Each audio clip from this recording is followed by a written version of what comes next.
Topic ये है कि जैसे आप लोग की जो अभी एज ग्रुप है, अभी सब यंग है, एनर्जी से भरे हुए हैं, क्या ऐसा हो सकता है कि हम हमेशा यंग ही रहें?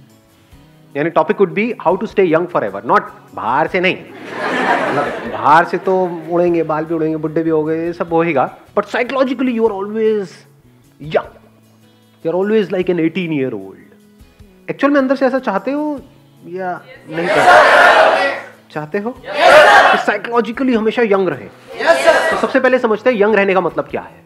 यंग रहने का मतलब हर चीज़ को फर्स्ट बार करने वाला जुनून। एक बार होता है ना, हम लोग एक चीज़ को कर लिया तो ओके ये तो हो गया, वो पैशन कम हो जाता है। तो हर चीज़ को फर्स्ट टाइम करने वाला जो जुनून होता है, इट्स ऑल अबाउट यंग। इसको क्यूरियोसिटी बोल सकते हैं। या बाय नेचर हम सबके अंदर क्यूरियोसिटी होती है जब हम छोटे होते हैं। जब एज बड़ी होती चली जाती है तो क्या होता है, क्या बोलने लग जाते हैं हम, हमको पता है, हमें मत समझाओ, हमें मत बताओ। इसका मतलब क्या है कि साइकोलॉजिकली लोग बोलते हैं तजुर्बा है, तजुर्बा है, तजुर्बा है। That's curiosity. हम कितने लेवल तक अपने आप को डेवलप कर सकते, that's all about being young. Let's give big hand for her.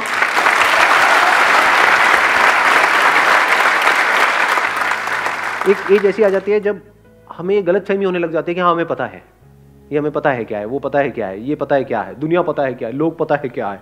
तो ये जो पता है ये हमको बुरा नहीं करता है। यानी जो हमारी लाइफ के एक्सपीरियंसेस हैं, क्या उसकी वजह से हम साइकोलॉजिकली बूढ़े होते हैं? जो हम नॉलेज अपने अंदर भर लेते हैं, क्या उसकी वजह से बूढ़े होते हैं?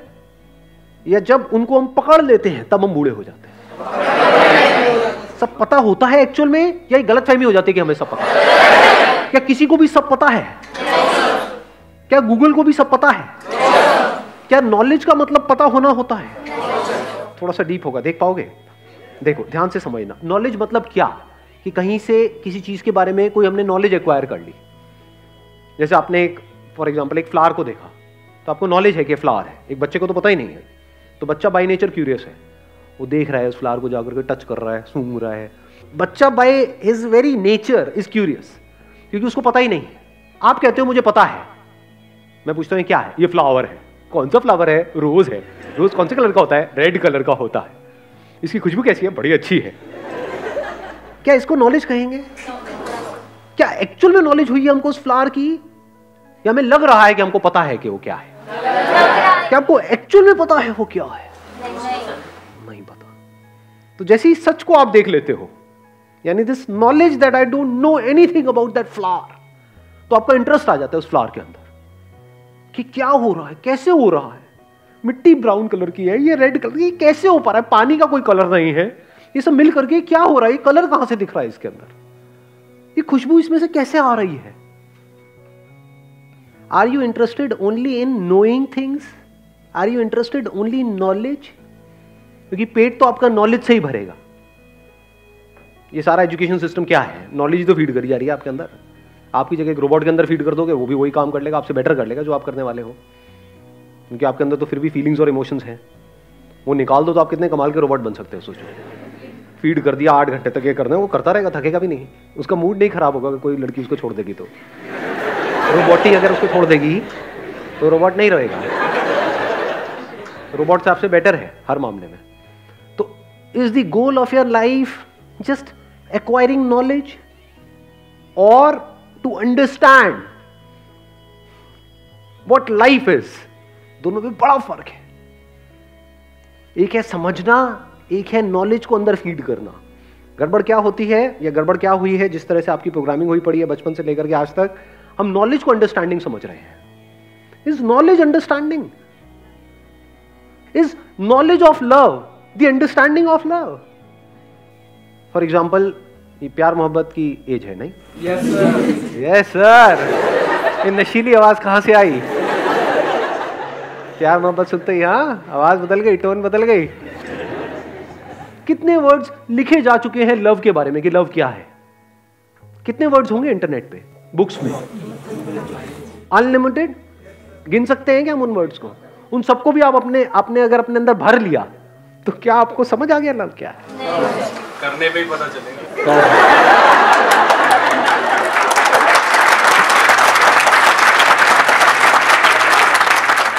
कौन है ये जो करने के लिए इतना व्याकुल हो रहा है? क्या करने से समझ आ जाएगा? क्या करोगे? किसको लव कहते हो आप? सोचो, क्वेश्चनिंग में मजा आ रहा है नहीं आ रहा है? ऐसा माइंड हमारा, हम क्वेश्चनिंग कर सकते हैं। आप कह रहे हो करने से पता लगता है। क्या पता लगता है करने से? जब तो करेंगे तभी पता चलेगा। बहुतों ने कर लिया, उनको पता लग गया। वो नहीं करा होता तो आप लोग कहां से आते इस दुनिया में?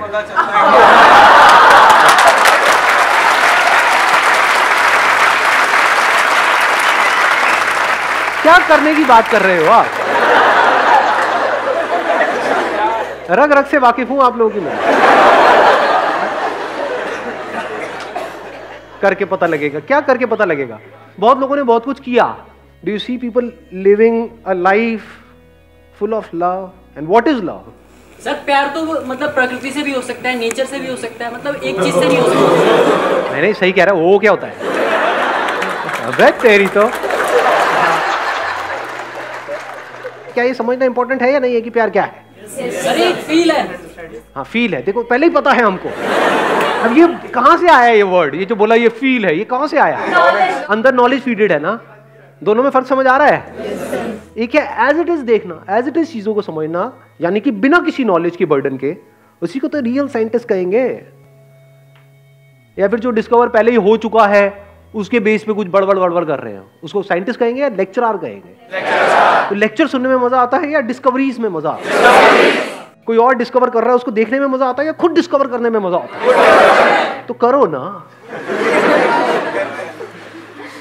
सीखो ना डिस्कवर कैसे करते हैं। यही तो मेरी लाइफ का गोल है कि किसी तरीके से आपको ऐसा बना दिया जाए कि आप खुद डिस्कवर कर सको लाइफ को। तो कैसे डिस्कवर करते हैं? To seek your own perspective towards things. ये पर्सपेक्टिव क्या है? हमारा एक पर्सपेक्टिव होता है, way of looking at things. ये क्या है? अपनी नॉलेज ही तो है ये। Without knowledge can you have a perspective? एक छोटे से बच्चे से पूछो what's your perspective about life? उसको कोई पर्सपेक्टिव नहीं है। There is no perspective. तो ये पर्सपेक्टिव कहां से पैदा होता है? क्या यही हमारी क्यूरियोसिटी को खत्म नहीं कर देता है? पर्सपेक्टिव मतलब वे ऑफ लुकिंग एट थिंग्स। आप एक तरह से सोचते रहो, सोचते रहो, सोचते रहो, कुछ साल बाद उसकी प्रैक्टिस हो गई तो आपको सही लगने लग जाएगा। Then you will hold on to it. इसको बिलीव्स बोलते हैं। फिर हम वहीं पे फंस जाएंगे, अपने ही एक नैरो पर्सपेक्टिव में फंसते चले जाएंगे। तो क्यूरियोसिटी की शुरुआत होती है to be free from all perspectives, all believes, all knowledge, all these words. एक वर्ड ही तो बीच में आ जाता है ना आपके और लाइफ के बीच में। अगर वर्ड नहीं है तो और क्या है? एक हस्बैंड वाइफ की रिलेशनशिप होती है, उसमें ये पता है कॉन्फ्लिक्ट्स होते हैं, खुद के नहीं हुए होंगे, अभी शादी नहीं हुई है, बट पता तो है ना डिवोर्स नाम की चीज होती है इस दुनिया में। क्यों हो जाते हैं divorce? Clash of perspectives, clash of point of views, clash of mindset. इसको ये भी कह सकते हैं क्लैश ऑफ मेमोरीज। अगर वो हस्बैंड अपनी वाइफ को देखेगा ये सोच करके कि ये मेरी वाइफ है, तो क्या उसके साथ में वो सब नहीं जुड़ा हुआ जो 10 साल में उसको जो भी एक्सपीरियंसेस हुए हैं उसके साथ में? तो वो क्या उसको पहली बार देख रहा है या मेमोरी के थ्रू देख रहा है? क्या वो उसका सिर्फ एक पॉइंट ऑफ व्यू नहीं है कि अगर इस पॉइंट से ना देखे इस पॉइंट से देखे तो वो कुछ और है? यानी इसी लड़की को अगर वो हस्बैंड देख रहा है तो ये कुछ और है, इधर से इसके जो फादर है वो उसको देख रहे हैं तो वो कुछ और है। तो सच क्या है? जो यहां पर इंफॉर्मेशन पड़ी हुई है या जो यहां पर इंफॉर्मेशन पड़ी हुई है? लगाओ दिमाग थोड़ा सा, थोड़ी सी बुद्धि लगाओ। दोनों बायस्ड पॉइंट ऑफ व्यूज नहीं हो गए? एक का नेगेटिव बायस हो गया, एक का पॉजिटिव बायस हो गया। एक्चुअल में जो है उसको तो कोई देख ही नहीं रहा है। इसको ध्यान से समझ लो, ये थॉट्स बीच में क्यों आ जाते हैं हमारे? क्योंकि हम कभी भी अपने खुद के थॉट्स पे, अपने पॉइंट ऑफ व्यूज पे, अपने पर्सपेक्टिव पे, अपनी नॉलेज पे क्वेश्चन मार्क नहीं लगाते हैं, उसको ग्लोरीफाई करते हैं। उसकी वजह से क्या होता है? हमारी ईगो बढ़ती चली जाती है। यानी मान लो कहीं से आपने किसी कॉलेज में गए और मेडिकल फील्ड की कुछ इंफॉर्मेशन आपके अंदर फीड हो गई, कुछ बाहर से टीचर्स ने कर दी, कुछ आपने खुद पढ़ पढ़ करके अंदर कर दी और आपके नाम के आगे लग गया डॉक्टर। तो क्या अब जब ये डॉक्टर किसी से भी मिलेगा, अपने पुराने किसी दोस्त से, तो बीच में डॉक्टर आएगा नहीं आएगा? क्या आना चाहिए? आप समझ पा रहे हो मैं क्या कह रहा हूं? ये डॉक्टर क्या है अगर एक वर्ड नहीं है तो? That is just a bundle of words जिसको हम डॉक्टर कह रहे हैं। अगर उन वर्ड्स को निकाल दो उसकी मेमोरी में से तो डॉक्टर कहां है? ये वर्ड्स ही हमारे बीच में नहीं आ जाते। ये हिंदू मुस्लिम ये सब क्या है? क्या रियलिटी है? Just words. रिलीजन क्या है? एक्चुअल में तो एक वर्ड ही है। दो बुक्स हैं, उनके अलग अलग नाम हैं। ये क्या है? वर्ड्स ही तो है। उसमें कुछ अलग वर्ड्स हैं उसमें, तो ये वर्ड्स ही इंसान को इंसान से अलग नहीं कर रहे हैं। कुछ लोग बात करते हैं नेशनैलिटी की, आजकल बड़ा हॉट टॉपिक है। जरा सा कोई कुछ बोल देता है तो उसको इमीडिएटली लोग आकर के बोलते हैं तो एंटी नेशनल है। What is nationality? क्या नेशनैलिटी का मतलब यह है कि जो हमारी नेशनैलिटी है उससे अलग जिनकी भी नेशनैलिटी है, जो भी है, उन सबको गालियां निकालना, उन सबको उल्टा बोलना, यह है नेशनैलिटी का मतलब? ज्यादातर लोग यही तो कर रहे हैं। ये चीज देख करके मेरे को बड़ा बुरा लगता है। आप अगर देखोगे ना मेरी वीडियोस में नीचे कमेंट सेक्शन में, क्योंकि हर तरह के लोग हर जगह से देख रहे हैं। क्योंकि मेरे लिए आप में और कोई बंदा अगर कहीं कोई पाकिस्तान में है या कोई नेपाल में है, कहीं पे, मेरे को कोई फर्क नहीं है। इंसान तो इंसान है ना। तो जब वो लोग देखते हैं, वो लोग आकर के कुछ भी अच्छा बोलते हैं, नीचे लोग आ जाते हैं जो उल्टा सीधा उनको बोलना शुरू कर देते हैं। क्यों? किस लिए? क्या वो इंसान बुरा है?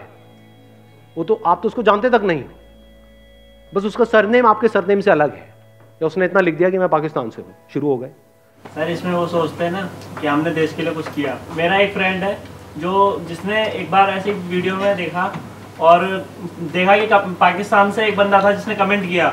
अब वो उसकी बात को लेकर के ना चढ़ गया कि उसको भी मतलब गालियां देने लगा, उल्टी सीधी बातें करने लगा। देन फिर कहता है कि यार देश के लिए तो इतना कुछ कर दिया मैंने।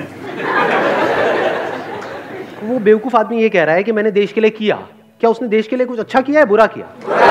देश का नाम अच्छा किया पूरी दुनिया में या खराब किया? क्योंकि you are not different from the country, you are not different from the nation, you are the nation, I am the nation. तो what does our nation stand for? Do we stand for hatred और do we stand for acceptance?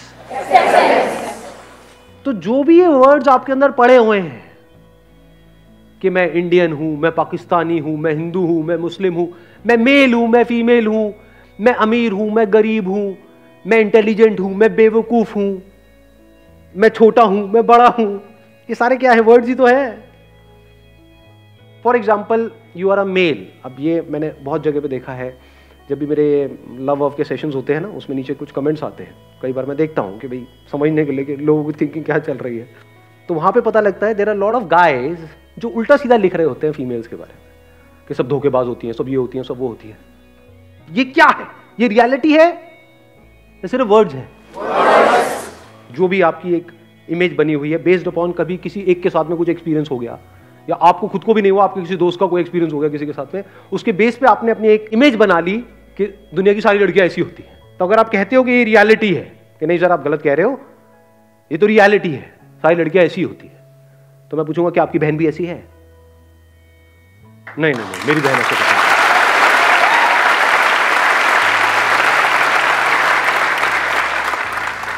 अब अगर ऐसा बंदा जिसके mind में इतनी गंदगी भरी पड़ी है कि लड़कियां ऐसी होती हैं, ऐसी होती है, सब लड़कियां ऐसी होती है, उसकी किसी से शादी हो गई, अब क्या वहां पे रिलेशनशिप होगा?